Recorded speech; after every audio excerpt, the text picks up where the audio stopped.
Bisitari bereziak etorri zaizkio aurtengo aste santuan Ukrora Angel Olarani, eta berez ohikoak diren Ukroko umeen irriak ozenago entzun dira.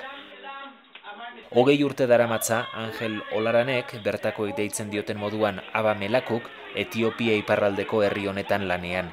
Umez inguratuta, 700 umezurtzen ardura baitu bere misioak.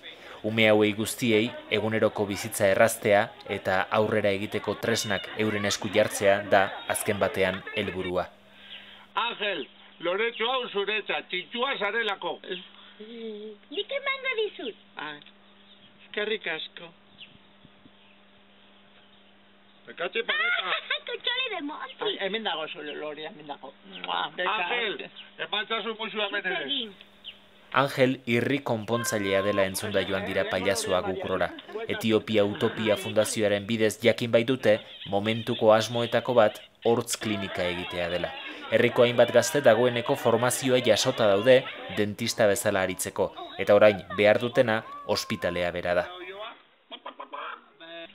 Misioan eskola bat ere badute, herriko gazteei ofizioak erakusteko, tartean nekazaritza eskola. Porrotx eta Mari Mototxek gertutik ikusi dute eskolan egiten den lana, eta eurek ere zerbait ikasi dute.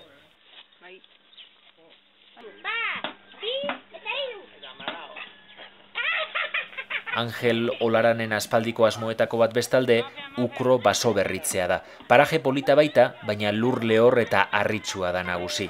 Zuaitzik apenas zegoen bera heldu zenean eta urte hauetan guztietan 20.000 zuaitz landatu dituzte.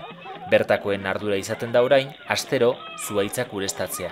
Bertakoena eta egunotan Porrotx eta Mari Mototxena ere bai.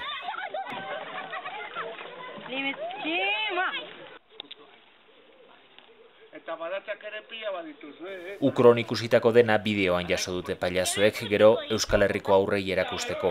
Aba Melakuk estimatu du pailazoen bisita, baina Angelez gain, herriko umeak eurak ere txoratzen ikusi ditugu. Mari Mototxen magia trikimailuekin ahoz zabalik geratu dira, Porrotxen aurpegi koloretsuak ere liuratu ditu, eta bihotz formako globoak maite zaitu diotenak eskuetatik kendu dizkiete.